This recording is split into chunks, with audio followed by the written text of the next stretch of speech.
How good do you think you are at detecting emotion? One challenge comes from the fact that the same exact face can be used in different emotions. We might be screaming in disgust, screaming in fear, screaming in celebration, screaming from happiness, or screaming from frustration. Same face, different emotions. Another challenge is that the same emotion can have many faces. When we're happy, we laugh, cry, smile, scream, have all kinds of facial expressions. Have you ever struggled over which emoji best matches your emotion? Have you ever had the feeling that none of them are just right?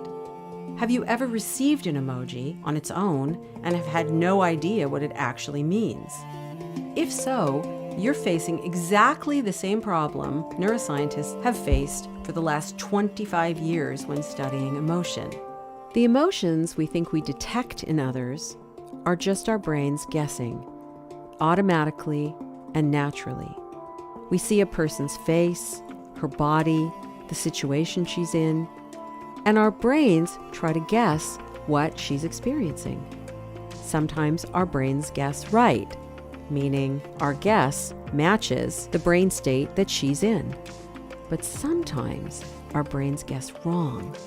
The truth is that no one detects emotion in anyone else. Not you, not me, not judges or juries, not AI algorithms, not polygraph machines.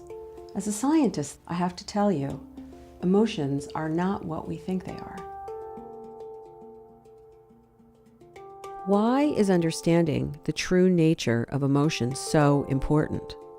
And why is it important to distinguish it from emotion perception? If the cameras in an airport are trying to detect your emotions using algorithms for your face, you might be suspected of being a terrorist because you have the wrong kind of smile. Women over the age of 65 die more frequently from heart attacks when compared to men, because when they go to the hospital with pain in their chest, they and the emergency room physicians are more likely to interpret that pain as evidence of an anxiety attack. And so women are sent home and subsequently have a heart attack and die.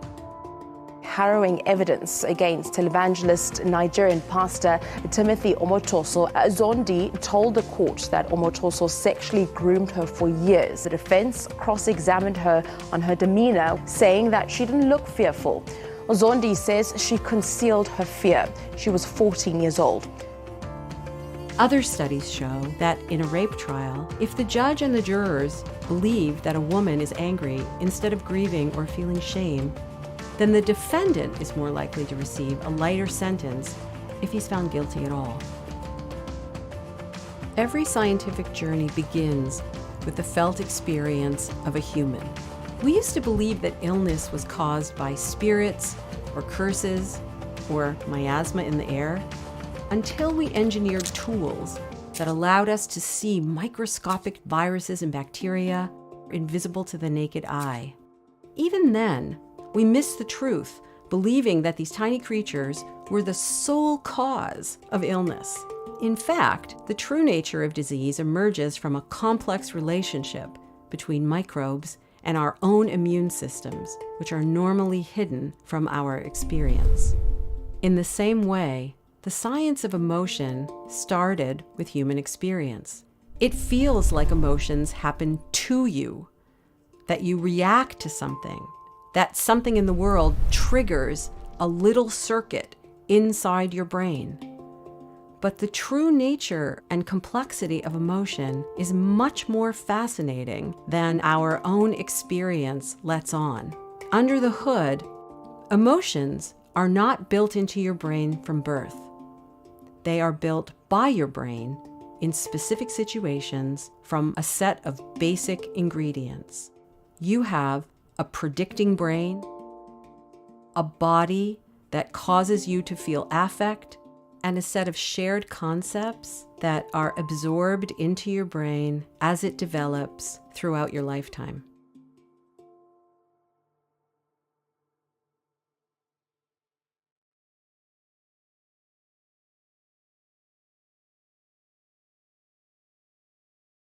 When you see this pounding and clapping, your brain is filling in the gaps. There's no sound here. And if you're a fan of the rock group Queen, your brain might even start predicting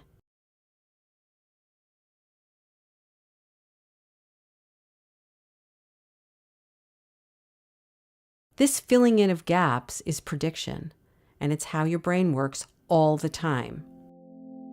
Have a look at this. Right now, your brain is working like crazy, searching through a lifetime of experience, making thousands of guesses at once, weighing the probabilities to try and figure out what this is most like. Not what is this, but what is this most like from your past experience?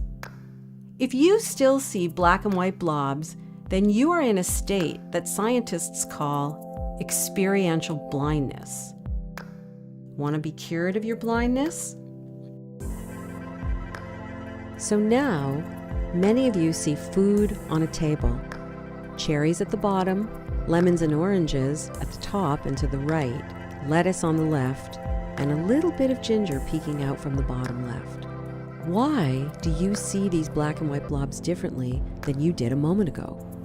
What you see is a combination of what is on the screen and what is in your head.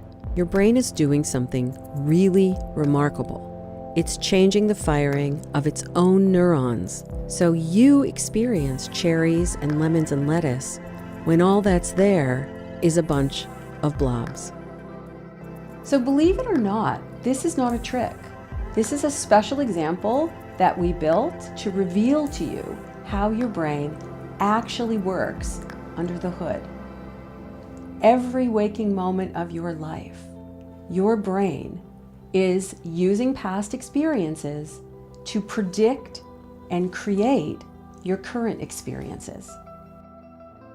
Prediction is why some people see a dress that's black and blue, while others see a dress that's gold and white. It all depends on whether your brain is predicting that you're seeing the dress in the morning or in the evening. Your predicting brain is why you daydream. It's how you imagine all the ways you might save the day. Or win an argument you've yet to have with someone. In every waking moment, your brain is doing its best to guess what will happen next. If your brain didn't predict, then sports couldn't exist. A soccer ball can be kicked faster than 100 kilometers per hour, but our eyes have a delay up to 190 milliseconds or even longer.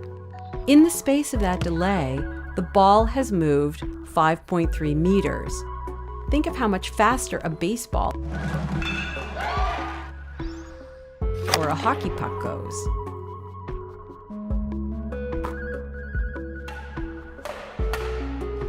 Many predictions are at a micro level. Your predicting brain is guessing how much water and salt and glucose your body needs to stay alive and healthy, predicting the meaning of bits of light. It's guessing whether the rustling in the grass is a wild animal or just the wind. Every time you hear speech, like right now, your brain breaks up the continuous stream of sounds into phonemes, syllables, words, and ideas, all by using prediction.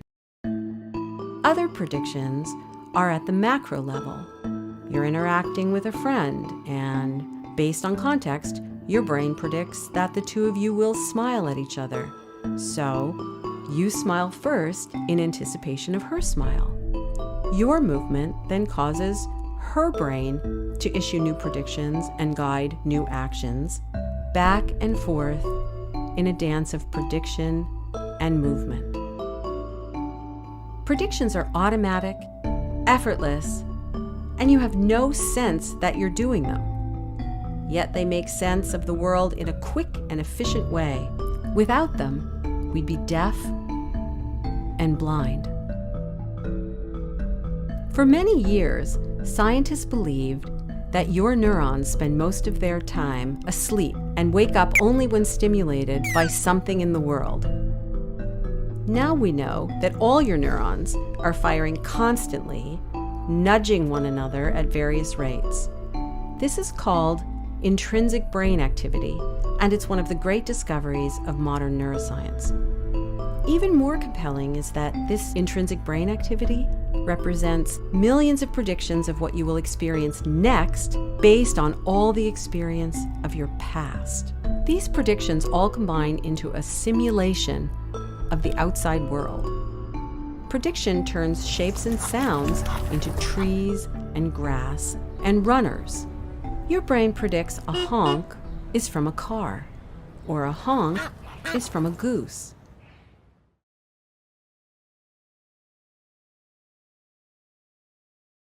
There's no sound here. What you're experiencing is a consequence of your brain simulating the world.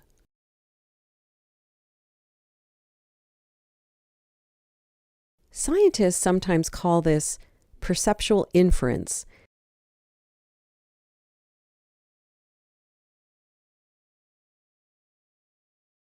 Because these predictions are filling in gaps of information that are missing.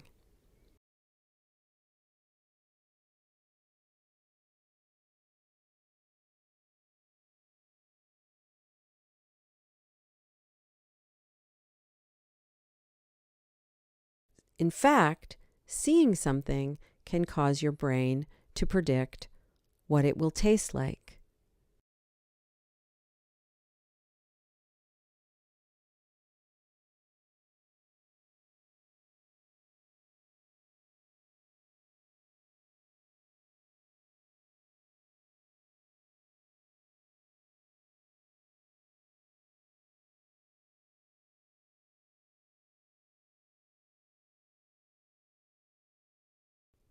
What it will smell like.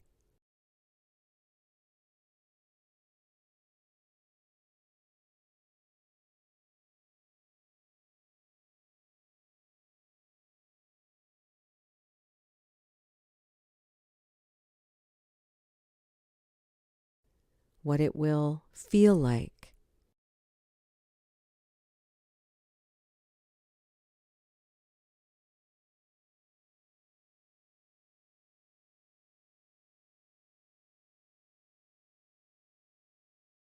Your brain is predicting all the time, effortlessly, automatically, because predictions are more efficient than reactions.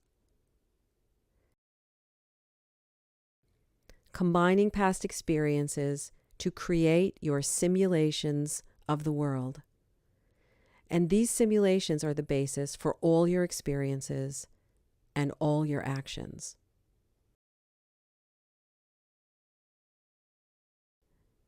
This is your predicting brain in action.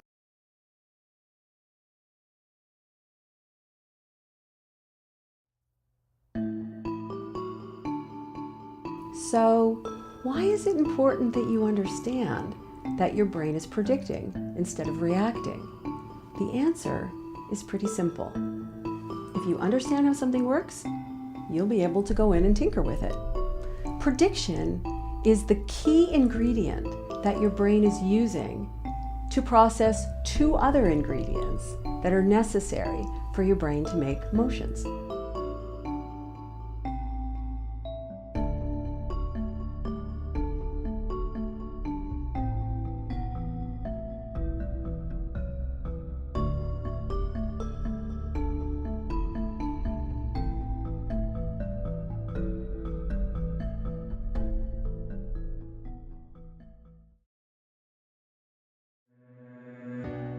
When you wake up in the morning, how do you feel? Do you feel good, energetic, or do you feel crappy, like you want to get back into bed? It might sound crazy, but how you're feeling, your mood, influences what you see and what you hear. Your brain is wired in this way. In fact, Every sense that you have in every waking moment of your life is colored by how you feel, and it has very powerful consequences. Scientists have a name for this ingredient in our lives: affect. Now, affect is not emotion, it's more basic than emotion. And affect exists because one of your brain's most important jobs is running a budget for your body. It's keeping track of your glucose and oxygen, water, salt, hormones, immune system, and all the other stuff to keep you alive and well. This body budgeting is transformed into a fuzzy mental feeling called affect, or what we sometimes call mood. Affect is with you every waking moment of your life. This chart is a good visualization of its two aspects. Valence is how pleasant or unpleasant you feel. Are you watching one of your favorite shows? Are you feeling just neutral? Or are your muscles sore? Or does it feel like you're coming down with a cold? Good, bad, great, crappy. Arousal is like your energy level. Maybe you're just sitting there calmly. Maybe you just woke up from a deep sleep. Maybe you're at a bumping party. No matter where you are or what you're doing, you are experiencing affect. It's a simple barometer of your body budget without a lot of detail. So if you came to our lab, we could make you feel pleasant or unpleasant without your awareness. We could change your affect. I can't tell you how we do it. That's kind of a scientific trade secret. But if we made you feel more pleasant and then we showed you neutral faces, you would experience those people as more trustworthy, more likable, more attractive. And if we made you feel unpleasant without your awareness, you would look at those exact same people and experience them as less trustworthy, less dependable, less likable, less attractive. Why do you see what you feel? Because your brain is using predictions, which become what you see, to make sense of your affect. If you have a funny feeling in the pit of your stomach and you feel uncomfortable and it's about noontime, your brain might predict that hunger is the cause of your affect, and so you will feel hungry. That same funny, uncomfortable feeling right before a big speech might lead your brain to predict that you're nervous. And if you're on a date, your brain might predict that you're really into this person, feeling hot and bothered, losing yourself in their eyes. Or you could just be coming down with the flu. And if you're a jury member in a courtroom, that unpleasant ache, well, it might lead your brain to create a gut feeling that a defendant is guilty. And remember, affect isn't just an ingredient in your brain. Every person on this planet is always feeling some sort of affect, a certain level of energy, and a certain amount of pleasantness or unpleasantness every single moment of their lives because of what they ate for breakfast, because of how little they slept the night before. The state of your body, which you experience as affect, is another important ingredient that your brain is using to construct emotions, and really to construct every waking moment of your life. So the next time that you run into someone and you find them particularly irritating or annoying, or you meet someone for the first time and you think, wow, I love this person, remember that you are experiencing the world through affect-colored glasses.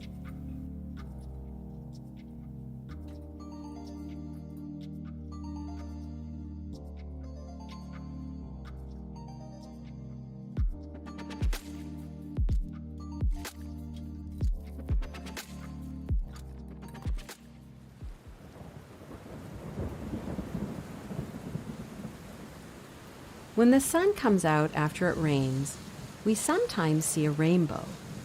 Rainbows are beautiful and mysterious. When we draw a rainbow in a simple way, we use stripes of color: red, orange, yellow, green, blue, purple. In reality, a rainbow has no stripes. It's a continuum of light, uninterrupted, without borders. There are no lines. The human brain draws these lines, creating the concept of red, of orange, and so on. These concepts allow us to easily communicate with each other. And people in different cultures draw the lines of a rainbow in different places. People who speak Russian draw a line between dark blue and light blue. These colors exist for some people, but not for others. That's because your brain, my brain, and the brains of people all around the world carve the same rainbow into different colors. Brains automatically construct color concepts. All we have to do to make them real is to share them with each other.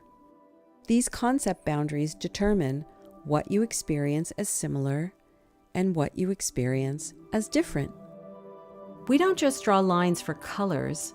In our everyday lives, we consider these as fruits and these as vegetables. You might have heard that a tomato is actually a fruit. And that's because to a botanist, a scientist who studies plants, fruits are the edible parts of a plant that carry the seeds. All of these foods are actually fruits.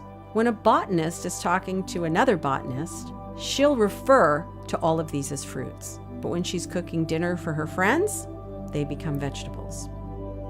Even the concept of food itself is constructed by a culture. Of course, there are limits. Human agreement can't make glass edible, even if you put ketchup on it. But how about grubs? I would call an exterminator if I saw this on my plate in Boston. But if I were in Iquitos, Peru, this might be my lunch. A human brain, in the context of other human brains, creates different concepts in different cultures. Words play an essential role in efficiently constructing concepts. They're like a cheat sheet. They allow us to communicate and share our concepts with each other with little effort. If I say the word flower and you know some English, your brain will spontaneously and automatically start using your past experience with flowers to predict what to do with this plant. When we were young, the people in our lives might have first taught us that this is a flower. We learn rules for when it's appropriate and inappropriate to see a plant as a flower. You put a flower in a vase. You share a flower with someone you like to make them smile. You give a flower to someone who's sad at the loss of a loved one. A flower is a magical part of nature. A weed is a menace. It invades your garden. It ruins your lawn. Weeds are not to be cultivated. They are to be yanked out from the ground by their roots. One person's weed is another person's salad. The same plant can be a flower, a weed, or a salad, all depending on the predictions that your brain creates in different situations. It's a continuum of plant, uninterrupted, without borders. When your brain sees a dandelion, it asks itself, what is this most similar to in my past experience in this sort of a situation? As your brain is automatically making a slew of predictions about what this might be similar to, what it might be like, it's creating a concept.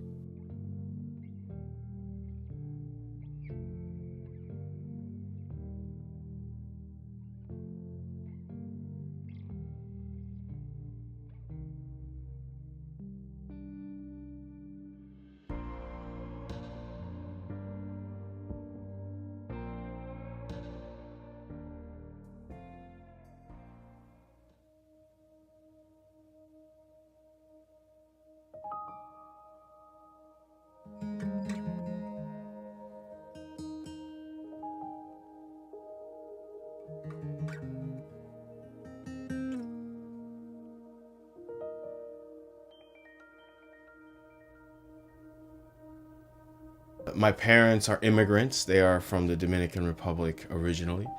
And I've always kind of lived in a Latino-centric community, Florida. When I came to Italy, I was working in one bar as a waitress, and my face was still Russian. So they told me, "Oh, this face you leave at home. No, here you have to smile." So I start smiling, I was forcing myself to smile. Even like when we smile, you know, like it's like a natural like way to connect with everyone with any different language. For me, what is to be Russian or Ukrainian is it means to be very close. Face should be because if you smile in Russian, maybe you're stupid. You just smile at someone, like most likely they're gonna smile back at you, and it's like the most simple thing to do. Because language is based off of not just a need for people to communicate with each other, but a common ground. It's just in Chinese culture, we're not so expressive, but we are expressive, but there's lots of like suppressed feelings, right? Especially among families, and there's expectations and the showing love when we don't really say, "Oh, I love you, Dad, I love you always." So there's like way to show it. I'm already half an Italian because all Italian emotions are in me. So and they push away the Ukrainian Russians emotions away. It's there, obviously, like we love each other, but we don't express it, and we feel it's very cheesy to say all the time, and then we always feel like doing is more practical than saying it. Like just talking about it is cheap. So an emotion is built with a concept that your brain creates the way it creates any other concept, using its predictive powers. On the basis of past experience, it makes a concept that allows you to make sense of what's going on inside your own body in relation to what's going on around you outside in the world.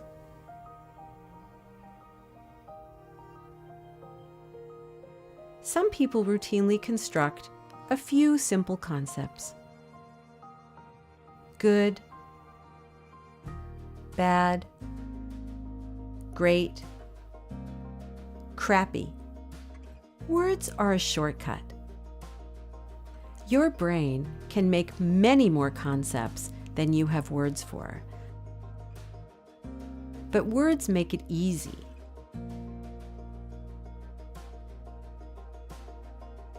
With a few more words, our emotions become a little more precise. Add some more, and you get a tapestry of precise emotions that are tailored like a perfectly fitting dress to a specific situation. Carving affect into emotion concepts is like drawing lines on the rainbow. We're creating concepts that help us make sense of the world and share that meaning with each other. The ability to create and share concepts is a uniquely human superpower. You didn't know that you had a superpower, did you? And this superpower is what you use to create emotions.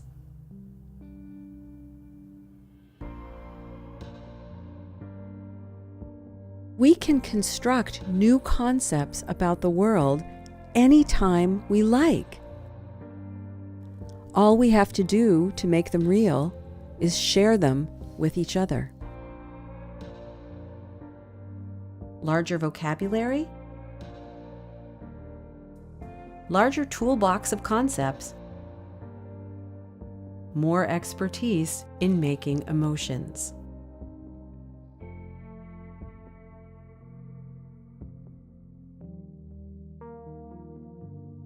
The word for love is te amo. Te quiero is something between I like you and I love you. It means that, I need your presence here at this very moment, and I yearn for it because we get along so well, because we vibe. And that is something that, boyfriends say to girlfriends or girlfriends say to vice versa, or any way. Something that husbands say to wives. It's something that fathers say to sons and mothers say to daughters. 就是我觉得很沉重，觉得很沉重的感觉。But like I said, there's so many things behind it. I don't know. Do you say like oh, how are you? Like I feel loaded, right? Like I feel loaded, or I'm heavy. Tristesse is sadness. Mm-hmm. I feel like tristesse is more deep than sadness. Sorry for Americans and English speakers.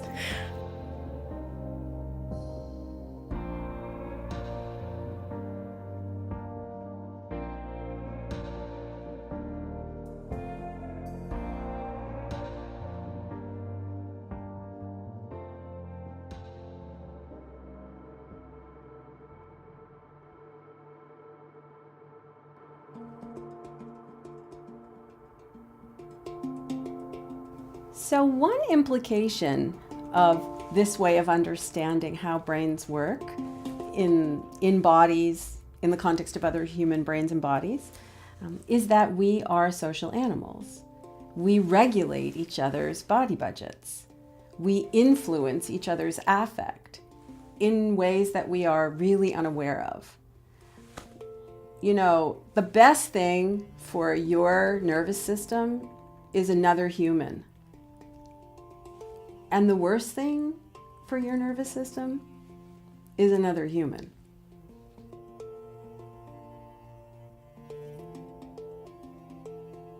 You may not realize it, but what's going on around you in the outside world prompts your brain to create certain predictions.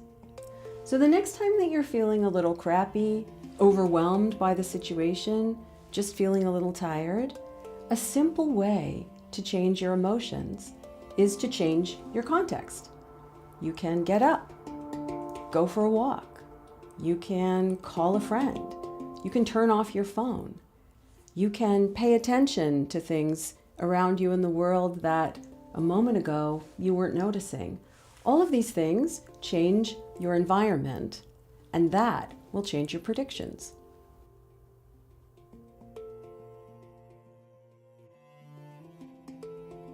So, when I started to do work on this topic, I used to get this question a lot. And at first, the question kind of irritated me. As a scientist, I thought, well, why should anybody care that people are using the wrong understanding of emotion? Well, because you should be curious about how things work, right? We don't ask physicists why they study the universe. We don't say, why is it important for human life that we know that the Higgs boson exists? I felt like a little defensive, honestly. Like, well, I'm a scientist, science is interesting, just be interested by the science. But then when I actually sat down and thought about it for a few minutes, I realized if people are using the wrong understanding of emotion, they can get hurt. And other people can get hurt too. And I think the best example of this, to me, is in the law, in the legal system. In the United States, as in many other countries, a person will only get a fair trial if the jurors and the judge can know the heart and mind, the intention of the defendant. That means that jurors have to look at a defendant and basically make guesses about what that defendant is thinking and feeling. So defendants move their faces, they move their bodies, they say words, and jurors are not reading emotion, they're not detecting emotion, they are inferring emotion. And if they infer incorrectly, the defendant may not get a fair trial. So sometimes this means that guilty people go free, and other times it means that innocent people go to prison, and sometimes they lose their lives.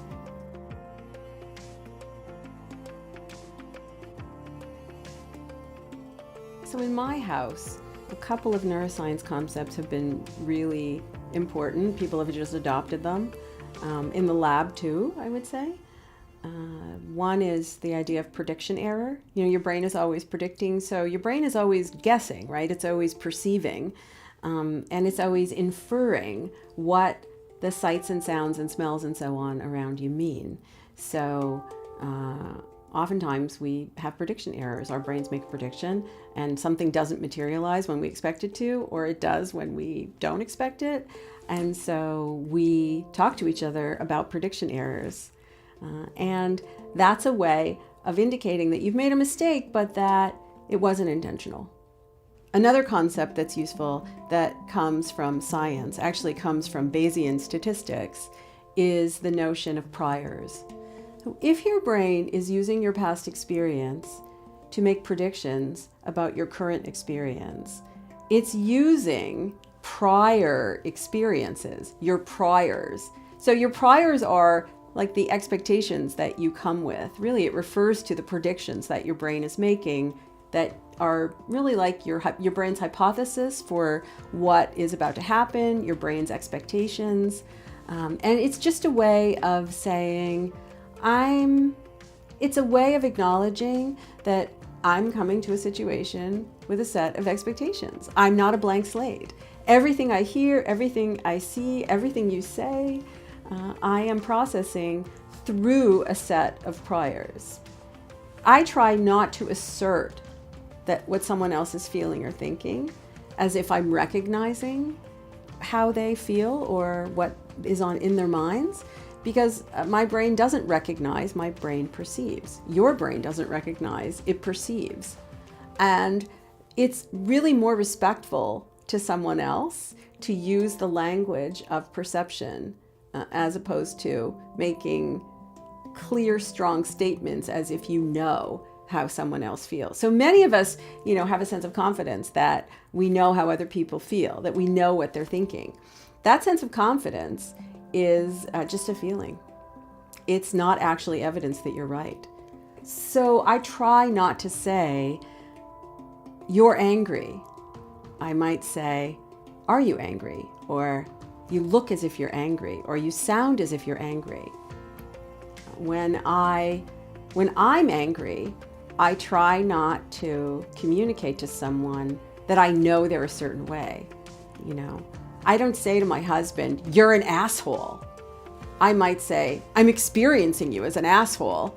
Or I might say, I'm feeling angry at you right now. And I think this works most of the time. I think the only time it really doesn't work is when I'm on the highway and someone cuts me off, and then I'm absolutely sure that the person who cut me off is a complete asshole.